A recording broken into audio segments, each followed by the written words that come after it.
And today we are recording episode 113, I believe, on the Localization Fireside Chat. I'm honored to be joined by Don DePalma, Chief Strategy Officer for CSA, research firm in our industry that everybody knows about. Everybody is familiar with CSA Research. There are several research industry companies in the localization market, but CSA is what started it all, I guess. Don and I, we agreed to that years ago. Don, welcome to the conversation. I know we did a bit of a dry run yesterday. It's I really enjoyed our dry run. Hopefully, we can replicate that from yesterday. Thank you for having me, Robin. It's a pleasure to be here. Thank you.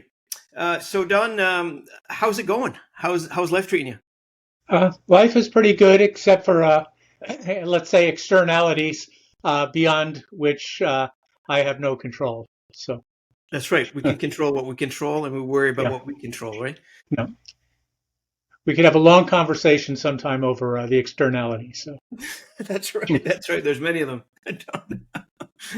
Don, let's get the conversation started. I mean, there are a lot of conversation going on in the industry, and that's the purpose I want to have a conversation with you. And to the audience, once in a while, Don and I, we have these conversations. Sometimes we record them, sometimes we don't. But this time we're recording them.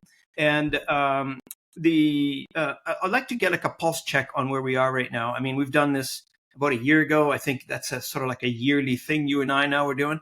And where are we now in terms of your scan of the market? So from where you stand as a CSA strategy, what do you see in the marketplace? Technology, people, economy. Where are we? Where are we now? Yeah. Well, I've long looked at this market in terms of its role in society and in government and everyday lives. And the one thing that you cannot do is separate, we'll call it the language sector, but more broadly, we call it the global content sector, from what's happening around us. So, this is something, it's a function that requires people, process, technology. All of that in itself requires investment and investors and people interested in doing it, and a supply chain of people. And all of those things have been disrupted over the last, let's say, several months. And that's been, in general, a major factor in what we keep seeing in the market, which is uncertainty. Companies are unsure about what they're going to do next. It's not just about the language sector. It's about everything. Should we invest here? Should we invest in this function or that function, or just wait things out? And so everything that's been on the table over time is right now still on the table. And so the effect here in the industry is we've seen it slow down. We've seen a lot of concern about things that are happening. And of course, we've got one of those major internal factors, which is changing technologies. So AI has had an enormous effect on the industry. We started tracking it closely as AI a few years ago. Before that, we were treating it as something that was on the horizon. But it became democratized and fully a force in this sector. So Don, from your perspective, it sounds like there is a wait and see kind of notion going on right now. At least the feeling that you're giving me from this conversation. Yeah, and I'd like to know if you're feeling it as well in your sector and your backyard. But that's the general feeling that I'm getting from just about everybody that I talk to. Mm-hmm. And in any industry. Some, of course, are much more, let's say, upbeat. If you happen to be on the right side of whatever's trending now. Yeah. No, I feel like, this industry is a typical service industry. Like, you respond to need from a customer, from a market, from whoever, right? So as long as the need is there, the industry is thriving. But if, as you said earlier, the genie's out of the bottle, the toothpaste is out and out of the tube. And now what we have is a well aware customer who is, to a large extent, effectively using the technologies at their disposal. And that has to have some sort of... Now, the flip side of the equation here are saying, like, the same technology that is doing the translation, it's also creating content. But I don't know where you read at. Is like the increase in content, is it making a dent? Is it equivalent now? It would equalize the industry from a language perspective. Well, from a language perspective now, arguably you can create content in any language that you want. And one of the things that we've talked about in the past is you're starting with English, typically, in many cases, is the dominant language in commerce for decades.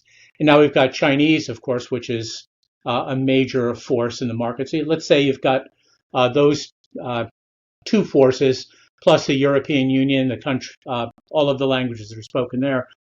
In total, there's about 17 languages that really matter. From our research, because it's global revenue forecaster, and those come up at top, generating the largest share of the industry's revenue.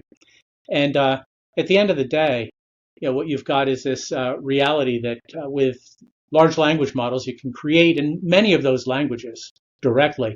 You could just go from, write me something about this, and we've seen and heard some people talk about creating directly in those languages rather than translating into them. And I myself, I've talked about, going from an intent-based approach. Here are the things I want to say, and say it in a way that makes sense in those languages. And that's one of the things that you could potentially do with this. We can get to the downsides of doing it that way in a second, but that's the possibility. And one of the challenges here with all that uncertainty is that you've got executives out there, you've got investors in companies, shareholders are saying, well, if we can just generate it in those languages, let's just ram it out in those languages, and then we don't have to worry about those translators or translation management systems, or it's just happening. And there's a pros and cons to everything in life, I guess. Yeah. In this case, too. I mean, there are the convenience and the cost-cutting part that everybody seems to be drawn to. And, like in the translation industry, not specifically in any geography, in all geographies, you're one scandal away from going back to the traditional, or to put a little bit more scrutiny, not traditional, but put a little bit more scrutiny on what you're producing, right? Yeah. Well, I'm wondering about this scandal here. So, yeah, we don't know. I mean, generally speaking, like if you're a reputable company, you're using these types of techniques and tactics in terms of, taking your content into another language, you may be subject to media scrutiny if you do something wrong. You may be writing a contract that is going to end up being faulty, and because of the convenience part, and you did not really scrutinize the content.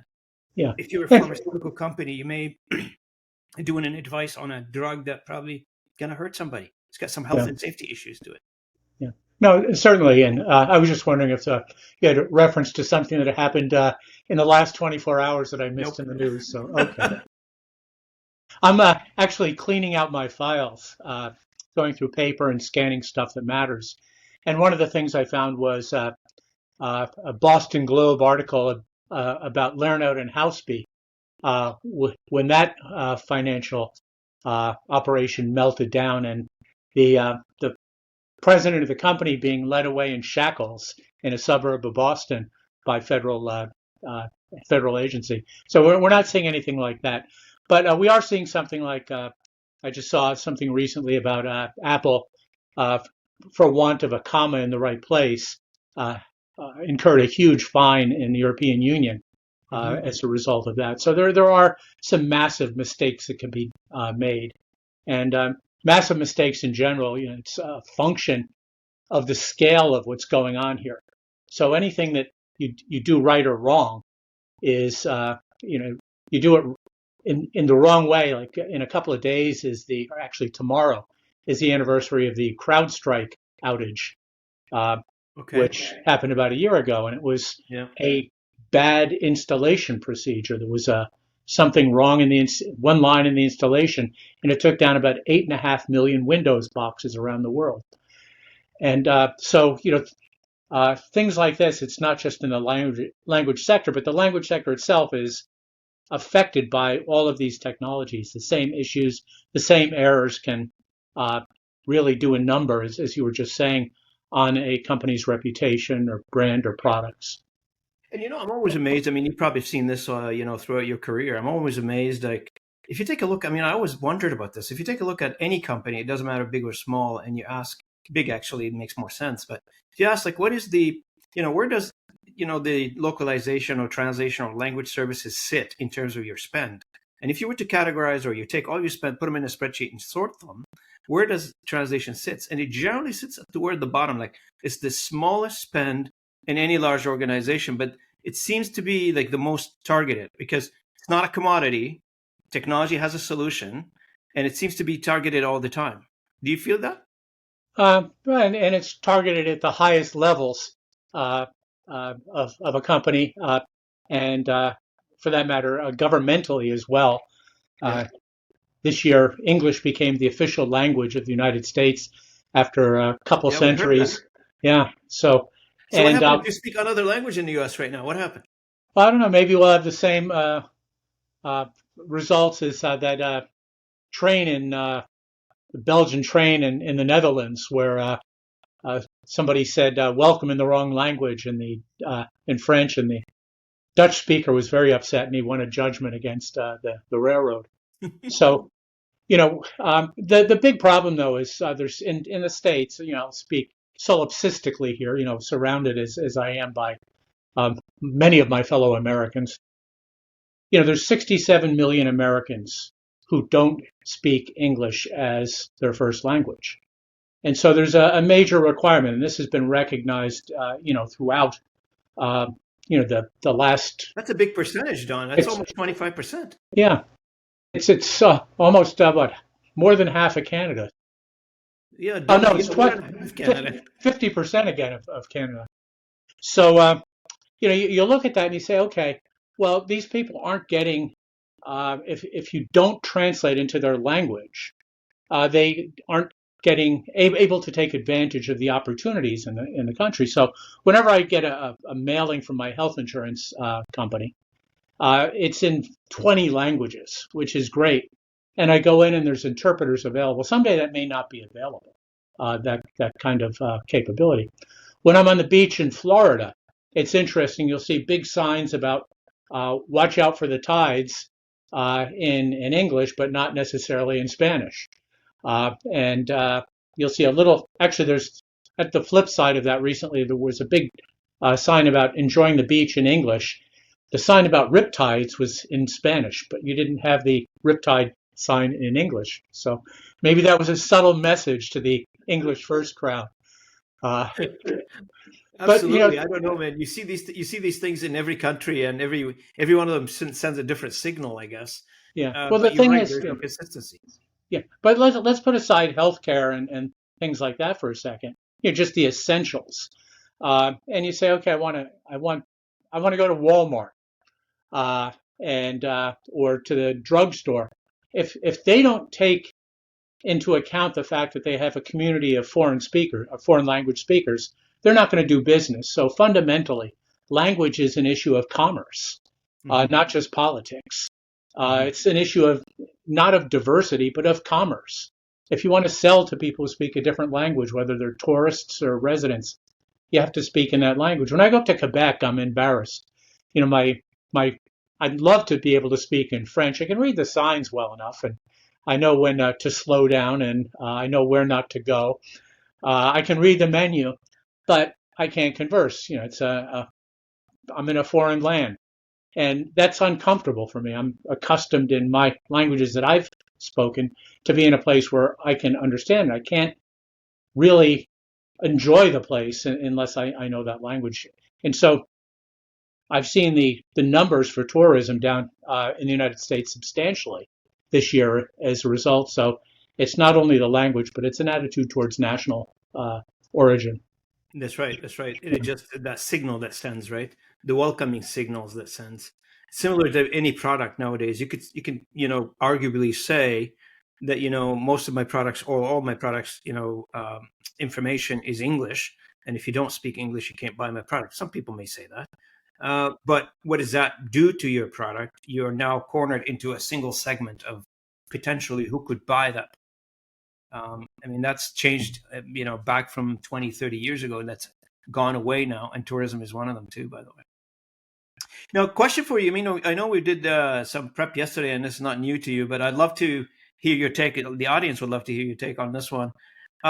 There is, as you know, you guys did the analysis or did the statistics on this an industry, and there's about 19,000 companies, give or take. I'm not sure if the numbers are still there. 19,000. They may have declined to 18 or may gone up to 20. I have no idea. But in that range, there may be like around 18 to 20,000 companies in our industry. What do you say to the people that they are still skeptical about using AI? Is the resistance futile at this point? Yeah, sort of, we could pun on this, saying that the resistance is futile. You will be AI assimilated. So I think it's futile at this point. And here we are. This isn't something we've talked about, but I think we're both aware that we are living in the 21st century. A lot's going on around us that is interesting and fascinating. We're still not flying at the speed of light on to holidays, but we do have what's arguably the universal translator. From Star Trek from the 25th century or whatever. It works pretty good for most of what you have to do on a regular basis. I wouldn't stake my life on it in a health and or emergency situation. Well, actually, maybe an emergency situation I need it, but it is something that works. And for lots of executives, it's an argument. It's a business case that has to be made. Is why should I keep these people around? These medieval translators using quill and ink when I could just put it through a machine and everything is miraculous and it comes out the right way in the right language.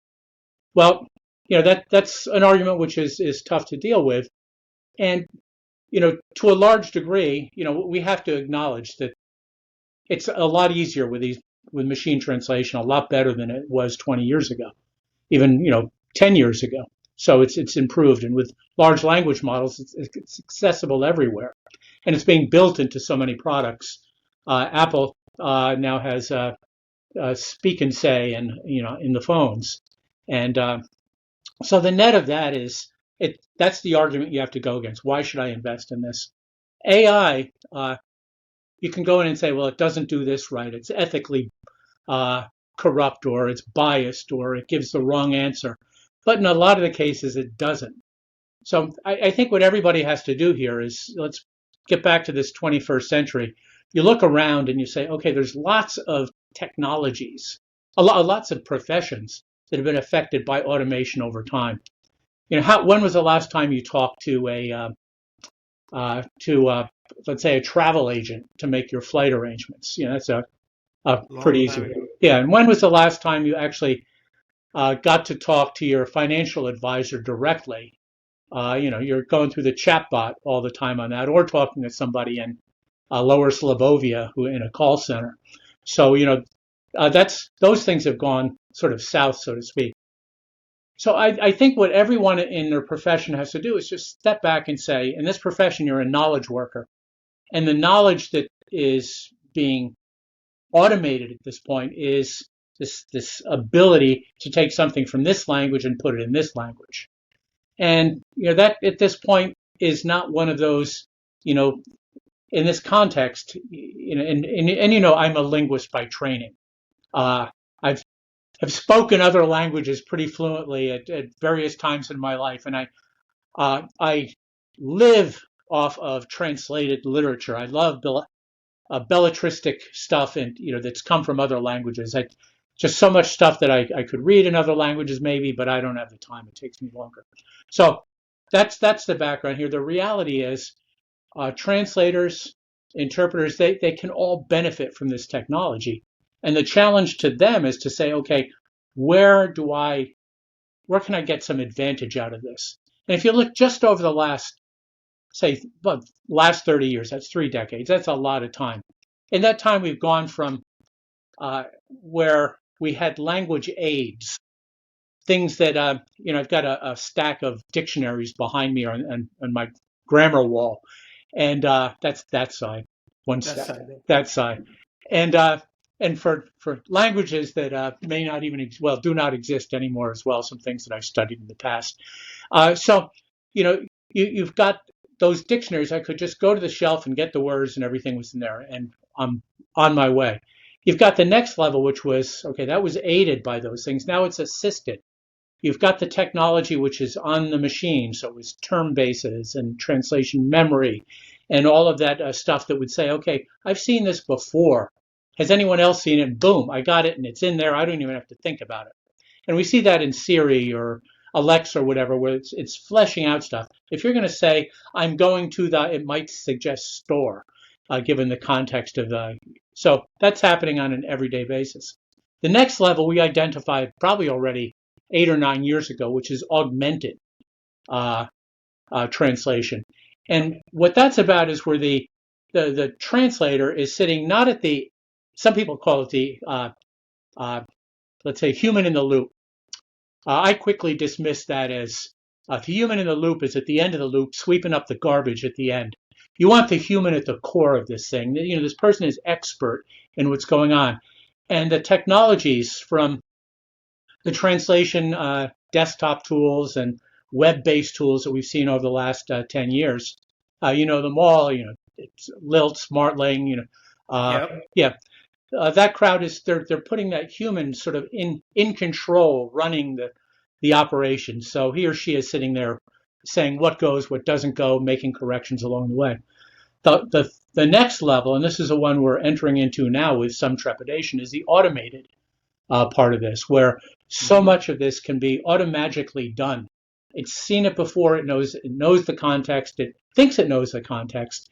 We'll still need the human at the core there managing it. But these are the things that the language industry has to understand. This isn't anything really new. We've just gone through this progression of things to where it's gotten to the point where it's a real aid. And we can say that you can arguably translate a lot more content. Scale is important because there's so much. We do a periodic study based on IDC's global data sphere. How much of the content generated on a daily basis is actually translated at all into any language? And it's like microscopic. It's point and then like 6, 7 zeros. And this can't take into account all the content that's ever been created before that's never been translated. So there's this enormous backlog of and front log of stuff that isn't translated. So what you want to do is be realistic, be strategic. Which of the content here absolutely needs a human's eyes on it all the time?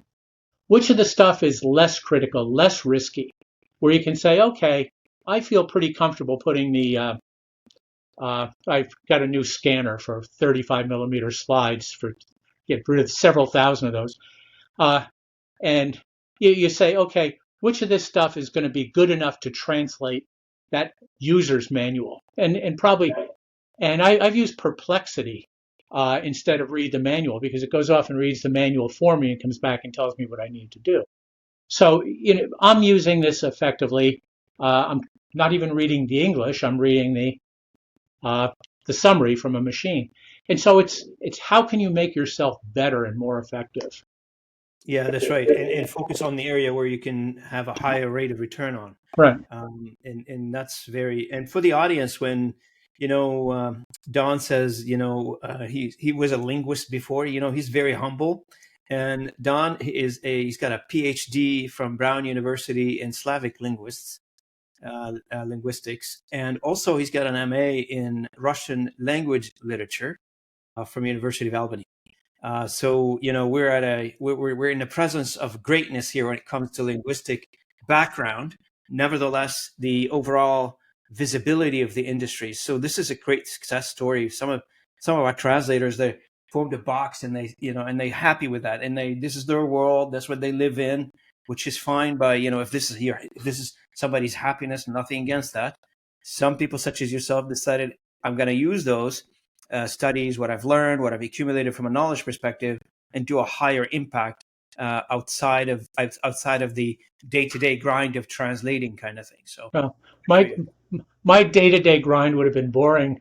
Undergraduate students in obscure topics. But at the end of the day, really the thing is my academic background, besides the understanding of language, I also had the privilege of having as my thesis advisor, Henry Kuchera, and as one of my mentors, Nelson Francis. They at Brown had created the Brown corpus in it was in the 1960s. That was the first large-scale electronic corpus, and it's been behind so much of the natural language processing work. It's the foundation for statistical learning techniques. It's just a powerful engine. It's also become the core of any corpora that have been created for governments or particular sectors. And so this is work that was being done, do the math, it's like 70 years ago, and maybe not, about that long ago. And it's had that effect. And you look at machine translation, which had its first instantiation in 1954, I think it was, with the Georgetown IBM experiment. So these technologies have been around, they've been in the background for a long time, and there's been a lot of people working hard to improve the understanding of knowledge, not just the understanding of knowledge in other languages. So it's not just the translators, but a whole crew of phenomenal natural language processing scientists, computational linguists, and very smart linguists working in the space in areas like terminology and phonology and other ologies in this space. So it's I love that. Yeah. Other ologies. Well, ideology is the latest one. So That's a very nice one. I like that. That's good. So one of the question that always comes up. I mean, you can hear the noise around you because like as soon as you log into LinkedIn or you open any one of those newsletters that you receive, there you can see the conversation, the noise around certain topics. One of the I want to ask about this one is the language model gold rush. Did it reach its peak? Yeah, I think it's right now a kind of arms race among all of the players, and the goal is for one of them to either put the others out of business or to so far exceed what the others have done that it becomes the gold standard. But a couple of years ago, Aurel Lamel, one of my colleagues, another linguist, but as a matter of fact, he also has a doctorate in ethnic musicology, I think is. So you can see there's a lot of variation in the backgrounds of people in this space. In any case, he and I wrote this report on the ethics of generative AI. And one of the things that we focused on at the time was actually focus. We said wrote at the time that the large language models at a certain point would just become kind of so bloated or bloviated that they were trying to serve the needs of everybody. And when that happens, you really don't serve the needs of any particular audience very well. So we said that we'd be moving more towards a focused large language model. So not trying to boil the ocean of knowledge and everything going on, but instead to say, okay, in this particular area, like pharmaceuticals, to use your example, or electric vehicles, just whatever it is, here's everything that could possibly be asked about this thing, and we are dead set on ensuring that we're categorically expansive and complete in this space. And that's the direction that we see it going, because what you want to do is you think about all of the potential challenges to your business, to your content, to whatever you're doing, and you have to say that this has to be legally compliant. This has to be authentic. This has to be accurate to the nth degree. And you really can't do that for all knowledge in the world. You have to zero in on something. So Pick and choose, yeah. That's the direction we see it going. And that's a big opportunity if you think about it for the language sector. If you've been working, let's say in, again, pharmaceutical as your stack, the place where you really excel and your way around, you can walk into Pfizer or Merck and get to the lab right away. You've been there before. That knowledge that your company has, and this is instantiated in your term bases, in your translation memories, in any knowledge graphs that you've created, in any of the metadata floating around that informs what you're doing in the processes and the legal regulations. This is a business. This is a real strong focus that you can bring to the market. And that's one of the areas that we encourage companies to move in, to get that level of knowledge and expertise. And to deepen that expertise into their models, is that what you mean? Right, and to take what they already have and then turn that into their front door, into their advertising. That this is what we're about. We know more than anybody about this topic. And the same thing goes for individual linguists. If you sit there and you say, okay, I have this conversation whenever I talk about what I do, at family parties or whatever, for the last, 10 years, it's been, this machine translation stuff. Why do you even have to study this? And, for what they do, what they understand, they've got a point, because all they see is the output for, a user manual if they use it. But what you've got is this reality of localization. The first step is to say, okay, can somebody read it? Is it in Dutch? Or is it in Vlaams? Or, pick your favorite language. Can you identify the language? That's a big thing. Okay, first thing. So then you say, okay, it's got to be in this language. So it has to be in these languages. That's the first step. The next step is it local? Can this legally be sold in a particular market? So that gets into an array of governmental regulations as well as business practices. If I sell it, am I selling it in euros or drachma? And that has an impact. And what are the international regulations that matter? And then the last category we've called hyper-localization or hyper-personalization, which is basically, this starts to appeal to me, Don DePalma, and my set of issues, where I live, what I understand, how I think. And that gets into this real strong cultural ethos, and starts getting more into, what are the politics of this person? What do I have to be aware of? What can I say? And that's something where if you can't build a business or build your reputation around your ability to really get into the heads, this is getting into psycholinguistics and the cultural, political, linguistic nexus that everybody deals with. If you can't get into that, if you can't create a business around that, then you're going to have a real tough time moving forward, because that first level, just getting it into Vlaams, it's not enough. No. Getting into the head of a Flemish speaker, that's a very different story. That's right. You got to understand how they think, what do they expect, what makes them wanting more information or exploring a little bit more about the product and services that you're trying to sell. Now, let's take this to another flip side of that coin. Now, this is looking internally. What we just talked about is looking internally into our industry and trying to evolve and move to the next level in terms of service offering. Where do we make sense? How to deepen our services? From a buyer perspective, are we through the AI buzz, do you think? Or, there's still some... Are the customers asking the right questions? Are they really investigating that whole AI thing, or are the hype still winning in some cases? It depends on the sophistication, maturity of the buyer. The ones who have been around for a while, they know that this is a capability which is valuable on some fronts, but has clay feet on others. There's places where it falls apart. So going you have to know there's one of my favorite musicals is The Music Man. And I don't know if you know it, but if you haven't watched it, it's from this American movie. It's an American movie from the 50s. You can see it. And there's this guy who sells boys bands in the Midwest in the 19th century. And he takes a lot of grief about that. And finally, somebody says, you got to know the territory. You have to know who the audience is. And, that's just a classic sales and marketing saying. If you don't know who your audience is, so anyone who's selling to that any audience other than the really sophisticated ones is going to have to figure out what their pain points are. What are the things that bother them? What keeps them up at night? What would be the benefit of moving forward in these other technologies?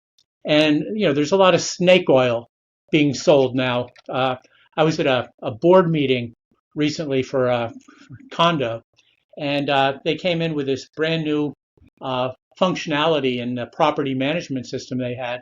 And all it was labeled, whatever the company's name is, AI whatever, and bringing AI to property management. It was business analytics from like I would have seen in the 1990s, but now labeled as AI because they could get it under the covers. It was easy enough. So you got to watch out for that, as well as the argument now that to the other side of the coin that quality doesn't matter. We're starting to hear that again. That what you it's an odd argument, but basically the metrics like linguistic quality assessment tools that get you 99.4%, that doesn't matter as much as KPIs like Net Promoter Score and various time spent on site kinds of things. And they're looking where those numbers are low rather than looking at the source or the root causes for why those numbers are low. So you can pretty much anticipate that if you get a wrong translation at some point, that's going to go in the wrong direction for a company, but it might not show up in those daily NPS scores. So so you have to watch out what's being sold in the market, and just AI is certainly being oversold, but there's a lot of certainly immature or not knowledgeable enough buyers who are giving into that, and so you have to realize that and give them the arguments on why that doesn't work. Yeah. Hey, Don, on the, I don't know where the CSA stands when it comes to the standards, like the whole ISO scene. Do you think standards and regulations are to play a role here in, some of the stuff that we just talked about, quality and, and all that, and the minutia that goes around where do you inject a human and not human, et cetera. So what's your view on the standards role here? Yeah. Well, I've always been a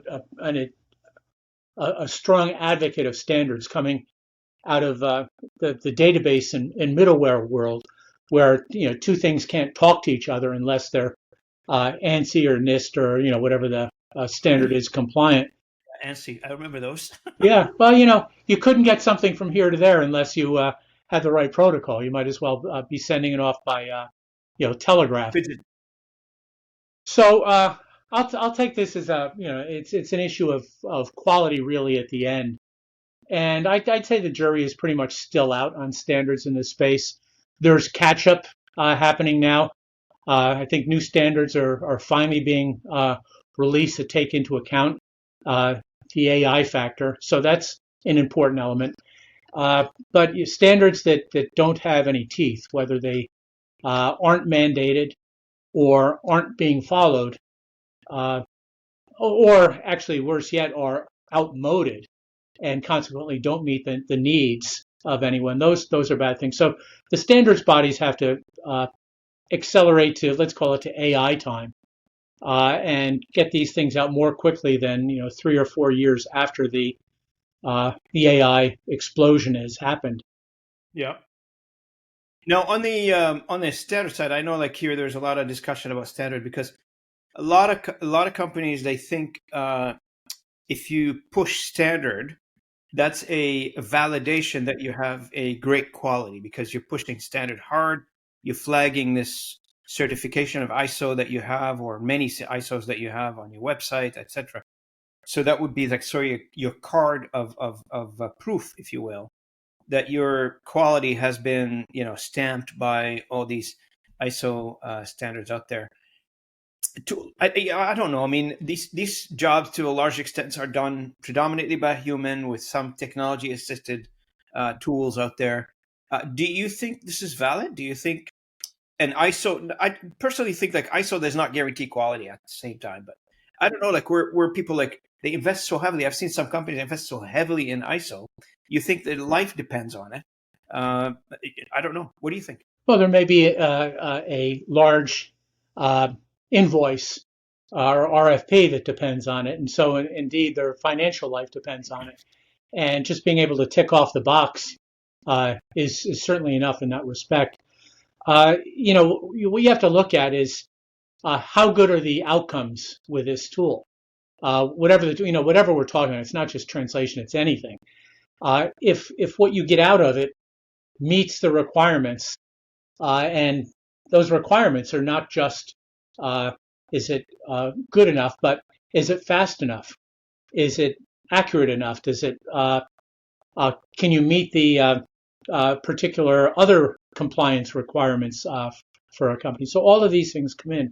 It's a matrix of requirements. It'll start with ISO being mandated in a particular industry for whatever reason, but it can't be a garbage product. No, It, no. Now, what you read on, I know you guys have visibility to pretty much the entire industry, but what you read, and this is, I think, is a bit more controversial question, may ruffle some feathers out there. Have the localization leaders in our industry been too reactive and not visionary enough, in your opinion? I feel really strongly for localization leaders, and they tend to be, I'd say, super conservative. But that's because they've got a really tough job. They've got to deliver content that represents the brand in one of the many channels that it's represented. It could be in support, it could be in documentation for the products, it can be in marketing, branding, all of that kind of stuff. None of which is organized typically around a centralized pool of corporate assets tied to, okay, here's our brand and here's how it's represented, and here's the all of our standard terminology. You've got numerous groups inside an organization that are responsible for the content creation and transformation into other forms, and then pushing it out on the channels. So the localization leaders, they have to be aware of this going on, and they're justifying or they're saying they have to meet customer expectations. That's what they have to do. But at the same time, they have to say, okay, it's not just going into the language, but it's about language, style, tone, nuance, culture, context, authenticity in that particular market, plus enterprise computing issues like I said, speed or variety of channels that it's going out on. So that justification has to happen as well. At the same time, they're looking at other technologies. So they've got a sunken investment, let's say, in TMS, in term bases, and translation memory. And now somebody's saying, well, evaluate the use of an LLM. Well, how? What are the resources? I've got everybody flat out on this thing. So at the end of the day, they've fought hard to get the infrastructure they have now, and now they're being asked without additional resources to evaluate other things. So it's a lot of them end up like deer in the headlights here, just stopped and uncertain about what to do. Absolutely. Now, tell me a little bit. What's CSA Research status is right now? Any new updates? Any new events on the go? Maybe we'll put a bit of a plug for CSA at the end of the conversation. Well, we've got some workshops going on. Excuse me. Now in this concept we've been writing about for the last and talking about a lot for the last 5 years, global content service providers, which is this next wave. What happens to a language service provider in this age of AI? And we wrote a report actually at the height of the pandemic. When everything was shutting down, we just stepped back and said, where will things be? And we've been looking at this over the preceding few years. Now it's a pretty established model that a global content service provider is at that, call it the Ne Plus Ultra, that there's the highest you can go here in terms of offering a broad capability of services to enterprises that want to be global. So we've got workshops going on that. And of course, our regular reports coming out, various frameworks on what's happening on both the demand and supply side, as well as regular business confidence surveys that are coming out on the LSP side. Absolutely. And, I still receive CSA updates every once in a while in my inbox. I appreciate that.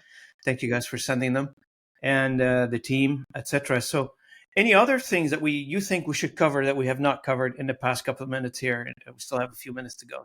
Well, we started out with government and translation, and I don't think that's a uniquely American concept.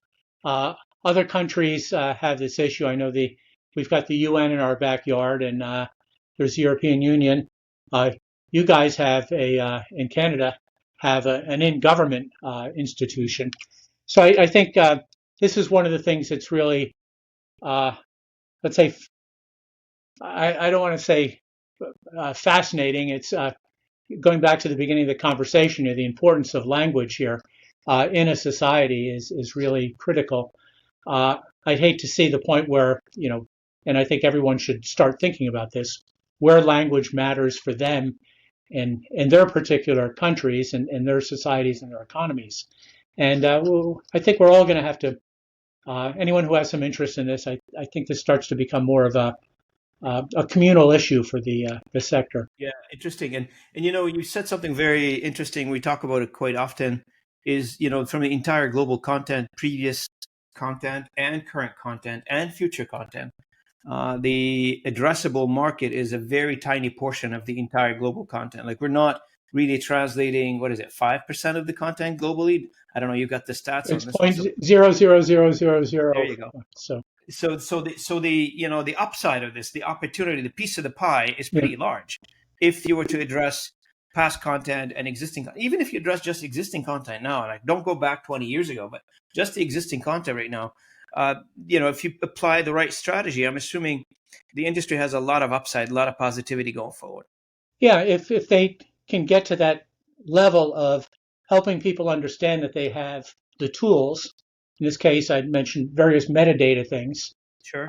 So to give some structure, content, authenticity, reality to this stuff. So it's not just an amorphous blob of stuff in a file cabinet, but instead it's all interconnected. And from that, you can create more and more knowledge. So, and the more information that's available in other languages means you can add more to this knowledge base. So we get to this epitome, hopefully. Well, hopefully we never reach the epitome, but we keep moving in that direction of increasing human knowledge and importantly, increasing human communication. That's the real core of what this industry does. When I wrote Business Without Borders, it was 2022 is when it came out, or 2002 when it came out. The first pillar of anything was remember that you're communicating with humans. It's not jabber between machines. What it is there's a Robin at that end and whoever your interlocutor is at the other end. And you each have a communication that you want to make, and it may be in very different languages and or very different mindsets. And this is where the industry can help. Yeah, it's not a dry transaction. I agree. Like how we started the conversation should end in a human element of this business. It is not a dry transaction. It is not machine talking to machine. At the end of the day, we're trying to connect humans at the end of the line who needs to connect to other humans to solve a problem, to learn, to find out, to educate, to solve a crisis in some cases. So, I really appreciate the insight, Don. Always pleasure to see you, my friend. Good talking to you as always. Feel free to come back and say hello once in a while. Well, I'll see you in episode 226 or something. So that's right. Yeah. We'll do this on a frequent basis. We'll set the frequency together and we'll come in and we'll do another update. To the audience, I want to thank you so much for joining me today on this podcast. I hope you enjoyed it. Well, thanks for having me. Yeah, anytime, Don. I truly enjoyed the conversation, and stay cool in this warm weather that we're having on the east sides. I'll do my best. You too. Thanks so much. To the audience, if you don't mind liking and sharing this content as you see fit, we really appreciate your help. This is, again, a personal initiative by myself. It's not connected to anybody. It's not sponsored by anybody.